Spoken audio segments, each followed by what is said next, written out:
다 같이 사도신경으로 우리의 신앙을 고백하시겠습니다.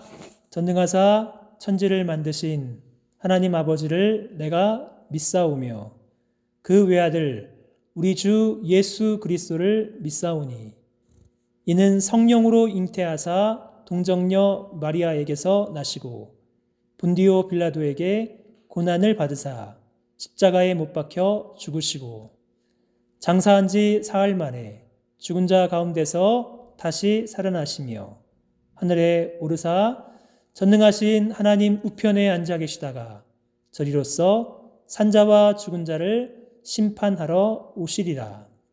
성령을 믿사오며 거룩한 공예와 성도가 서로 교통하는 것과 죄를 사하여 주시는 것과 몸이 다시 사는 것과 영원히 사는 것을 믿사옵나이다.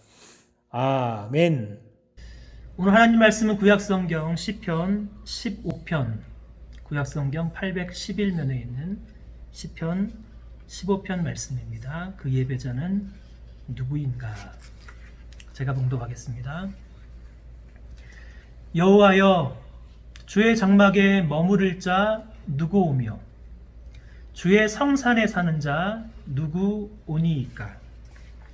정직하게 행하며 공의를 실천하며 그의 마음에 진실을 말하며 그의 혀로 남을 허물하지 아니하고 그의 이웃에게 악을 행하지 아니하고 그의 이웃을 비방하지 아니하며 그의 눈은 망령된 자를 멸시하며 여호와를 두려워하는 자들을 존대하며 그의 마음에 서원한 것은 해로울지라도 변하지 아니하며 이자를 받으려고 돈을 꾸어주지 아니하며 뇌물을 받고 무죄한 자를 해하지 아니하는 자이니 이런 일을 행하는 자는 영원히 흔들리지 아니하리이다. 아멘. 매주일 주일 예배를 준비하면서 본문 말씀도 중요하지만 찬양, 선곡도 중요하게 생각합니다. 오늘 예배를 드리면서 주의 보좌로 나아갈 때와 주를 위한 이곳에 찬양을 함께 부르며 예배를 시작했습니다. 찬양을 선곡할 때 찬양의 곡도 중요하지만 저는 가사를 가장 중요하게 생각합니다. 주의 보좌로 나아갈 때 우리 양재훈 씨가 작사와 작곡을 했는데 하나님 앞에 예배를 드릴 만한 자격이 없는 죄인이 어떻게 하나님께 나아가 예배를 드릴 수 있는지 질문으로 시작했습니다. 주의 보좌로 나아갈 때 어떻게 나가야 할까? 그리고 그 답변을 나를 구원한 주의 십자가 그것을 믿으며 가네. 나를 부르신 주의 그 사랑 그것을 믿으며 가네. 자격이 없는 내 힘이 아닌 오직 예수님의 보혈로 십자가 보혈 완전하신 사랑 힘입어 나아갑니다. 라고 고백을 했습니다. 마치 오늘 함께 읽은 구약 시편 15편의 말씀을 읽는 느낌이 들었습니다. 질문으로 찬양을 시작해서 답변으로 나를 구원하신 주의 십자가, 나를 부르신 주의 그 사랑을 믿으며 예배의 자리로 나아간다 라고 고백을 했습니다. 두 번째 찬양, 마커스 찬양팀의 김준영 대표가 작사한 주를 위한 이곳에입니다. 한때 이 마커스 찬양팀이 목요일날 찬양 집회로 모이는데 한번 모일 때마다 수천 명의 사람들이 함께 찬양하고 예배를 드리는 모임이 있었습니다. 김준영 대표와 그 수많은 사람들 가운데 정말 하나님이 찾으시는 예배자는 그 수천 명의 사람들 가운데 얼마나 될까라고 생각을 했는데 그날 마침 사사기 말씀을 묵상하다가 하나님을 주님이라고 고백하며 예배드리는 사람들이 마치 자신의 삶의 현장에서는 자신이 삶의 주인이 되어서 자신들 마음대로 살아가고 있는 것은 아닌지, 그래서 마치 찬양하는 사람들, 예배하는 사람들은 많지만 우리 시대가 마치 사사시대처럼 여겨져서 무릎을 꿇고 회개하는 마음으로 이 찬양을 만들었습니다. 하나님은 지금도 화려하고 수준 높은 예배를 바라시는 것이 아니라 하나님 아버지의 마음을 알고 영과 진리로 예배하는 예배자들을 찾으신다라는 말씀으로 이 찬양을 만들었습니다. 가사 한마디 한마디가 제 마음에 와닿았습니다. 주를 위한 이곳에 예배하는 자들 중에 그가 찾는 이 없어 주님께서 슬퍼하시네. 주님이 찾으시는 그 한 사람, 그 예배자, 내가 그 사람 되기를 간절히 주께 예배하네. 주 은혜로 이곳에 서 있네. 주 임재에 엎드려 절하네. 그 어느 것도 필요 없네. 주님만 경배해. 한 주간 말씀을 준비하며 이 찬양을 많이 들었습니다.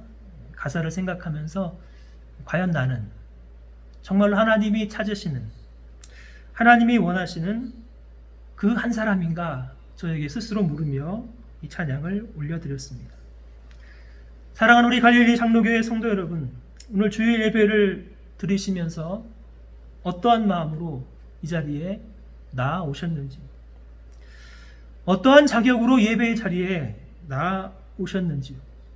하나님께서 지금 하나님 앞에 정말 예배를 드리는 사람들 가운데 찾으시는 그 한 사람, 그 예배자가 정말로 우리가 맞는지요. 오늘 본문 말씀 시편 15편, 시편의 장르가 찬양의 시편입니다. 동시에 이 찬양은 예루살렘 성전에서 예배를 드리는 자들이 성전에 들어가면서 부르는 성전 입장의 시편입니다. 과연 하나님이 찾으시는 예배자는 누구인가? 과연 예배를 드릴 만한 자격이 있는 사람은 누구인가? 라고 질문하고, 정말 하나님이 기뻐하시는 예배자가 이런 사람입니다 라고 고백하며 드리는 찬양의 시편, 동시에 성전 입장의 시편입니다. 시편 이해를 위해서 각 시편의 장르가 중요하다라고 말씀드렸습니다. 지난주 시편 1편의 장르는 지혜의 시편이었습니다. 시편을 이해하는 데 장르와 더불어서 히브리시의 형식도 중요하다라고 말씀드렸습니다. 세 가지 중요한 히브리시의 형식이 있었습니다. 가장 중요한 평행법, 기억이 나십니까? 대칭 구조의 교차 대꾸법, 그리고 수미 쌍관법. 모든 시편에는 시편 히브리시의 형식을 따라서 기록됐기 때문에 평행법과 교차 대꾸법과 수미 쌍관법이 거의 모든 시편에 다 그대로 사용이 됩니다. 시편 15편 1절 말씀을 보면 두 개의 소절이 내용이 비슷한 내용을 반복하는 동의적인 평행법이 사용이 되었습니다. 여호와여, 주의 장막에 머물 자 누구오며 주의 성산에 사는 자 누구오니이까. 주의 장막에 머물 자가 주의 성산에 사는 사람입니다. 시편 15편의 구조를 간단히 본다면 1절 질문과 2절부터 5절 상반절까지는 그 질문에 대한 답변, 그리고 5절 하반절 마지막은 축복의 형식으로 되어 있습니다. 이 히브리시의 특징으로 대칭 구조의 교차 대꾸법으로 분석한 히브리 시편 15편의 구조를 제가 논문을 찾아서 공부를 해보니 정말로 놀랍게도 대칭 구조의 교차 대꾸법으로 이 시편도 기록이 되었습니다. 1절의 질문과 5절 하반절의 마지막 소절 주제가 일치합니다. 2절 정직하게 행하며 공의를 실천하며 그 마음의 진실을 말하며, 이 말씀은 5절에 있는 중반절에 이런 일을 행하는 자들, 이 말씀과 연결이 됩니다. 3절과 5절 상반절 서로 연결이 됩니다. 하나님이 싫어하시는, 참으로 하나님이 찾지 아니하시는 예배자의 삶을 다룹니다. 어떤 사람입니까? 3절 말씀 보면 그의 혀로 남을 허물하지 아니하고 그의 이웃에게 악을 행하지 아니하며 그의 이웃을 비방하지 아니하며, 5절 상반절 말씀은 이자를 받으려고 돈을 꾸어주지 아니하며 뇌물을 받고 무죄한 자를 해하지 아니하는 자. 3절과 5절 상반절 말씀이 서로 연결이 됩니다. 정말 하나님이 싫어하는 사람은 어떤 사람인가? 하나님이 찾지 아니하시는 예배자는 어떠한가 말씀합니다. 그리고 시편 15편의 중심 주제는 4절. 그의 눈은 망령된 자를 멸시하며 여호와를 두려워하는 자들을 존대하며 그의 마음에 서원한 것은 해로울지라도 변하지 아니하며. 이 시편의 구조를 공부하면 공부할수록 정말로 이 말씀이 더 분명하게 이해가 되고 보여집니다. 히브리시의 수미 쌍관법, 이 시편의 시작과 마지막이 서로 단어와 주제로 연결되어 있는 방식이 5절과 마지막 구절이 같습니다. 여호와여, 주의 장막에 머물 자 누구 오며 주의 성산에 사는 자 누구 오니까? 마지막 절, 이런 일을 행하는 자는 영원히 흔들리지 아니하리로다. 시편 15편은 지난 주일에 다룬 시편 1편에 시냇가에 심은 나무가 누구인지, 바람에 나는 겨와 같은 인생이 누구인지 다시 한번 보여주는 것 같습니다.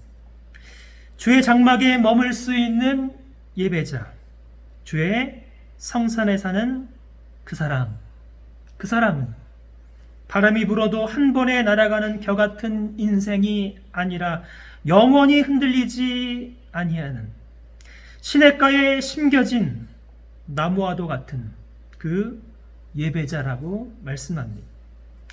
그 예배자가 누구인지 시편 15편 다루고 있습니다. 시편 15편은 그 앞에 있는 시편 14편과 대조를 이룹니다.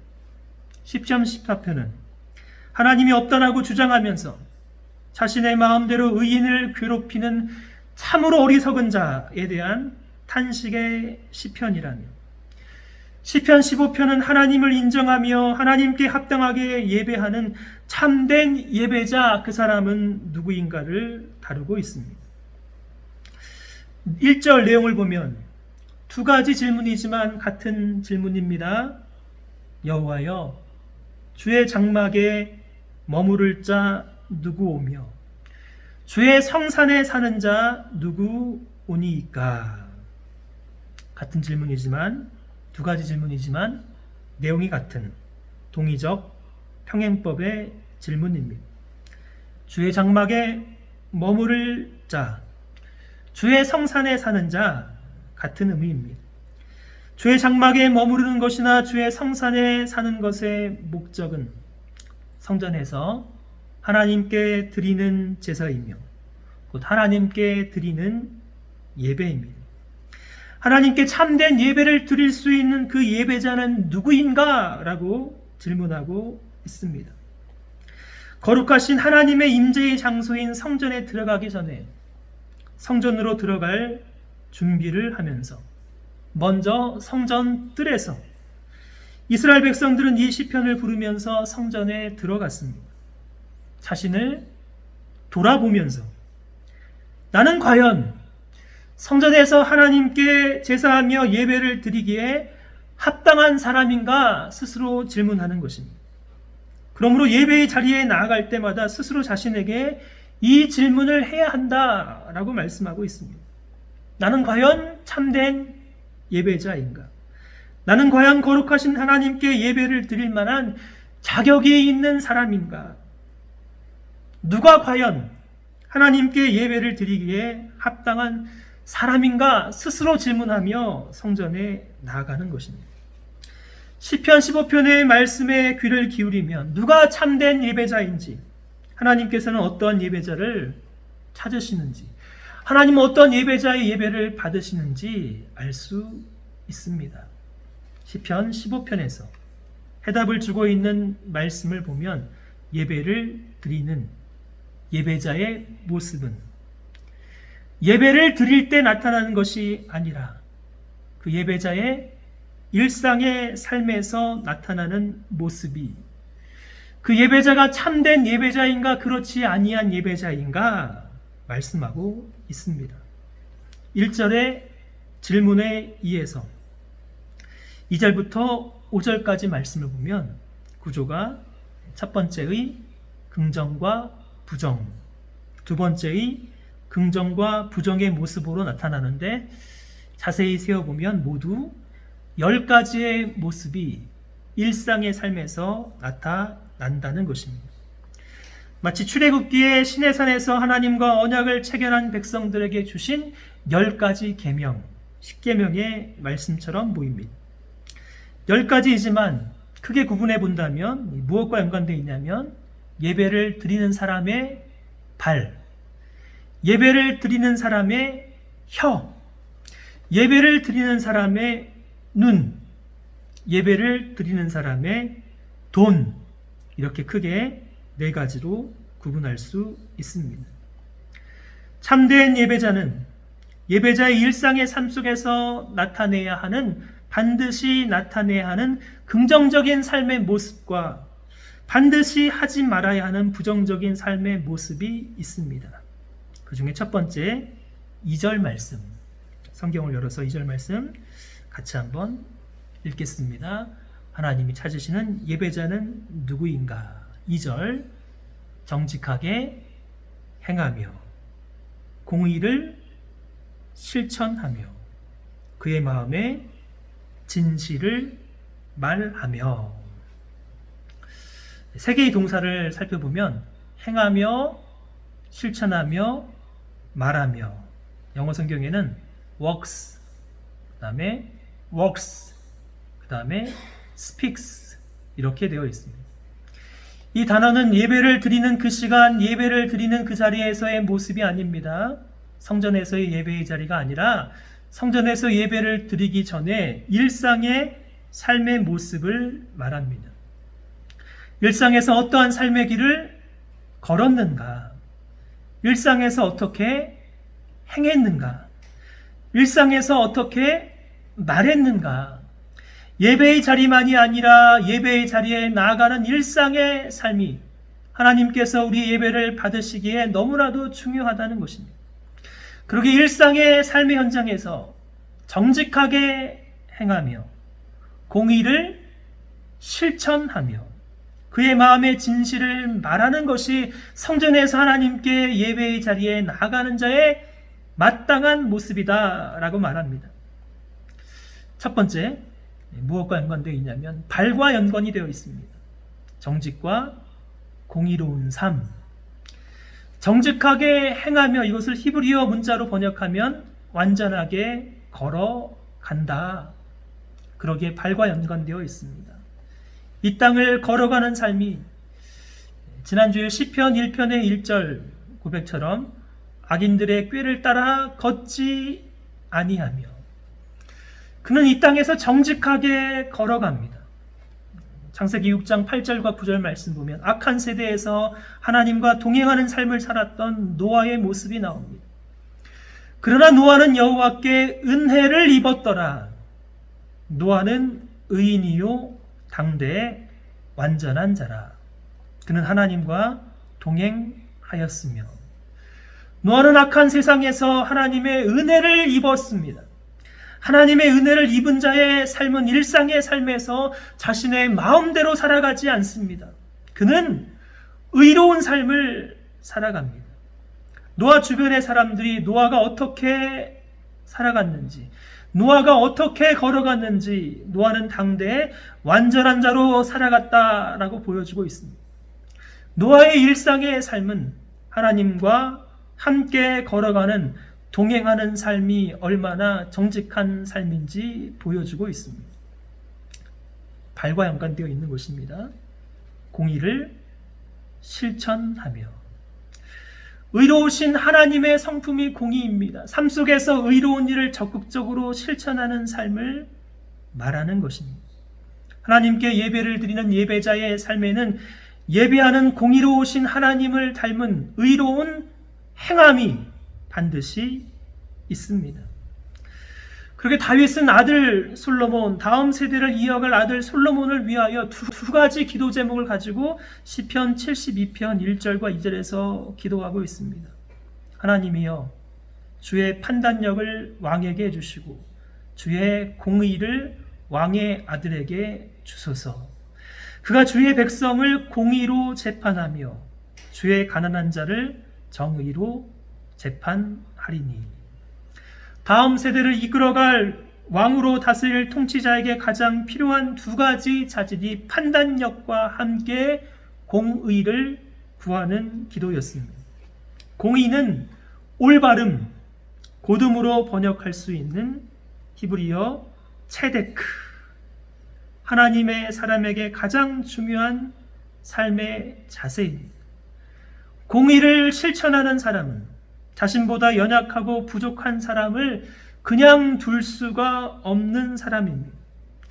공의를 실천하는 사람이 단 한 사람이라도 있으면 그 사람이 속한 공동체는 마치 산소처럼 숨을 쉬고 생기가 돌고 하나님의 은혜가 흘러갑니다. 어려운 시대일수록 공의를 행하는 한 사람은 어두운 시대를 밝히는 작은 빛을 발하는 사람입니다. 그러므로 정직과 공의, 하나님이 찾으시는 예배자의 삶에 특별히 발과 연관돼서 반드시 나타나야 하는 것입니다. 둘째, 가장 어려운 문제이지만 둘째는 혀입니다.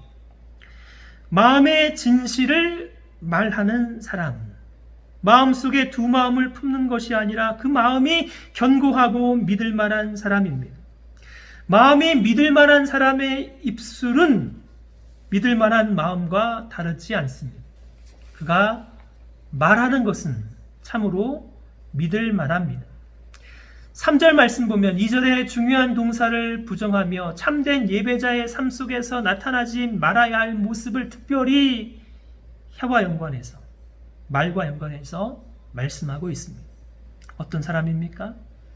그의 혀로 남을 허물하지 아니하고 그의 이웃에게 악을 행하지 아니하며 그의 이웃을 비방하지 아니하며 모두 마음속에 품은 것이 말로 혀를 통해서 나타나고 있습니다. 마음의 진실을 말하는 사람은 혀로 남을 허물하지 않습니다. 혀로 이웃에게 악을 행하지 아니합니다. 혀로 이웃을 비방하지 않습니다. 이웃을 말로 허물하지 아니하고 비방하지 아니하고 이웃에게 악을 행하지 아니하면 이웃과의 관계에서 나빠질 이유, 나빠질 일이 없습니다. 하나님께 나아가는 예배자의 삶은 이웃의 삶과 무관한 것이 아닙니다. 하나님께 나아가 예배를 드리는 삶은 우리의 혀와 무관한 것이 아닙니다. 하나님과의 관계에서 예배 드리는 그 시간만 예배를 잘 드리면 그 예배가 연락되는 것이 아닙니다. 우리의 발과 우리의 혀와 밀접한 연관이 있습니다. 세 번째, 이번에는 눈입니다. 4절 말씀, 그의 눈은 망령된 자를 멸시하며 여호와를 두려워하는 자들을 존대하며 그의 마음에 서운한 것은 해로울지라도 변하지 아니하며.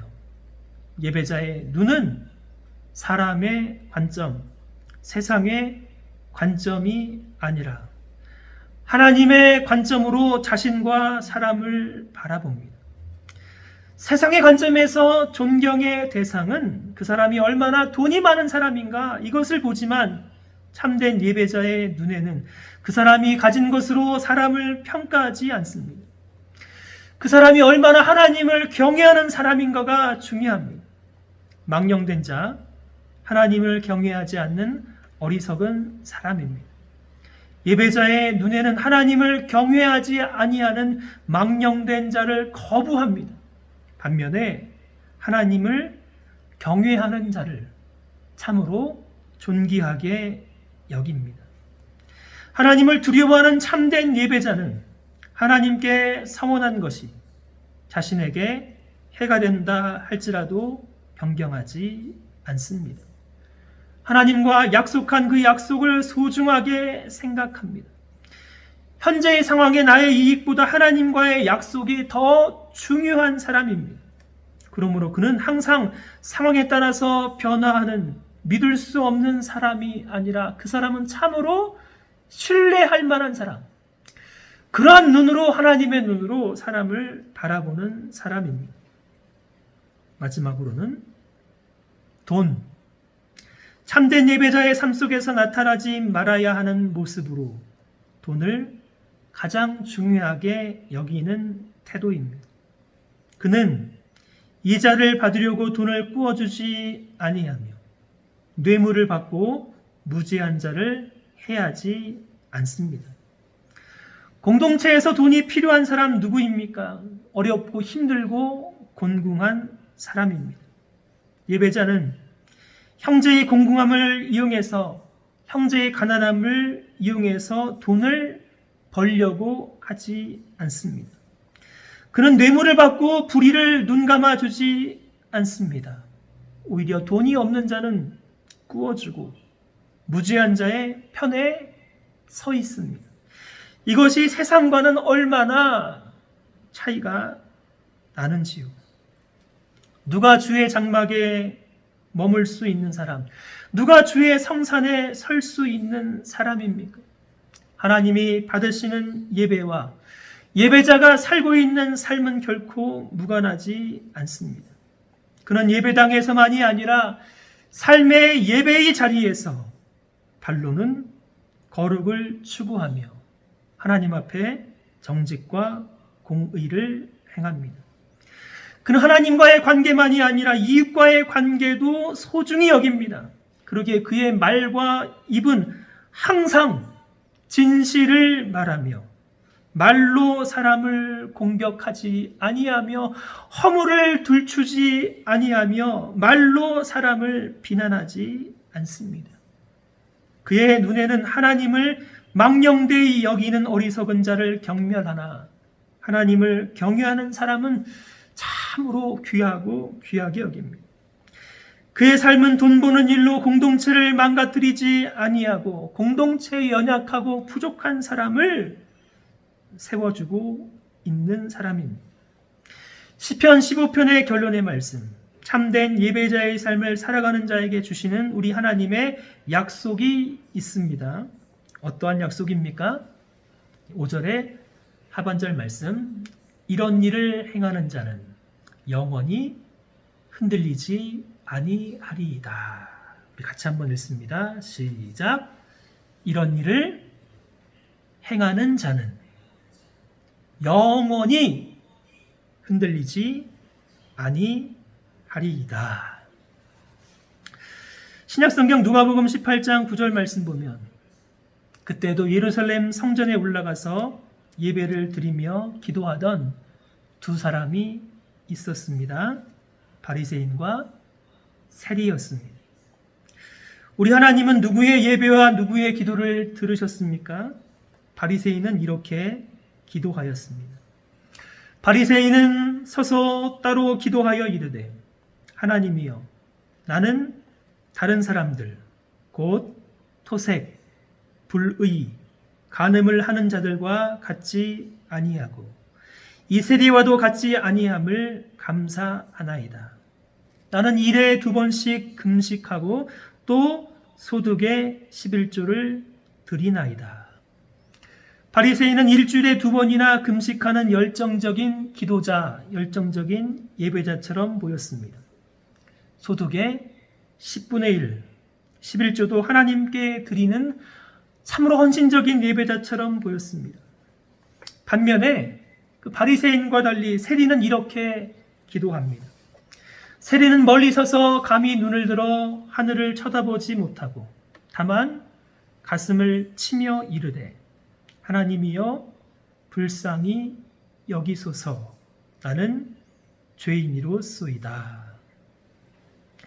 우리 예수님은 성전에서 예배하며 기도하던 바리새인과 세리를 보시면서 이렇게 말씀하십니다. 내가 너희에게 이르노니 이에 저 바리새인이 아니고 이 사람이 의롭다 하심을 받고 그의 집으로 내려갔느니라. 무릇 자기를 높이는 자는 낮아지고 자기를 낮추는 자는 높아지리라 하시니라. 사랑하는 여러분, 우리가 하나님께 드리는 예배는 하나님께 연락이 되고 있을까요? 예배자의 자격을 말씀하시면서 얼마나 하나님 말씀을 많이 알고 있는가, 얼마나 찬송을 잘 부르는가, 얼마나 기도를 잘 하고 있는가, 얼마나 하나님 앞에 헌금을 잘 드리고 있는가, 그것이 아닙니다. 정말로 중요한 것은 우리가 하나님께 모여서 드리는 예배는 우리가 이 땅을 살아가고 있는 일상의 삶 속에서 드리는 삶의 예배와 분리되어 있지 아니하고 우리가 이 땅을 살아가는 삶과 밀접하게 연결이 되어 있습니다. 그러므로 예배의 자리에 나아갈 때마다, 아니 예배를 마칠 때마다 우리가 예배를 드릴 만한 자격이 있다라고 생각해서는 안 되는 것입니다. 오직 하나님의 은혜입니다. 우리의 힘과 자격이 아니라 오직 우리를 예배의 자리에 부르시는 우리 주 예수 그리스도 십자가 보혈의 은혜입니다. 그러나 동시에 예배를 드리면서 내가 어떻게 살아가고 있는가, 내가 한 주간 어떻게 살았는가, 자신의 삶의 모습을 반드시 점검해야 하는 것입니다.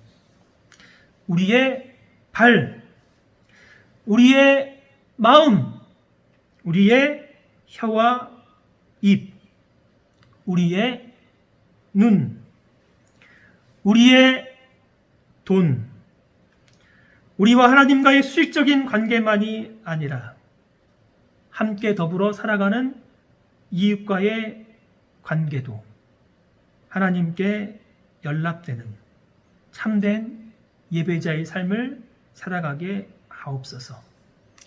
그러나 동시에 우리는 하나님의 은혜가 절대로 필요하며 그리스도의 십자가 은혜가 절대로 필요한 스스로를 낮출 수밖에 없는 겸손한 예배자, 그 예배자가 하나님이 지금도 찾으시는 그 한 사람, 그 예배자이며 우리가 그 예배자가 될 수 있기를, 그 한 사람이 될 수 있기를, 여러분이 그 한 사람이 될 수 있기를 주님의 이름으로 축복합니다.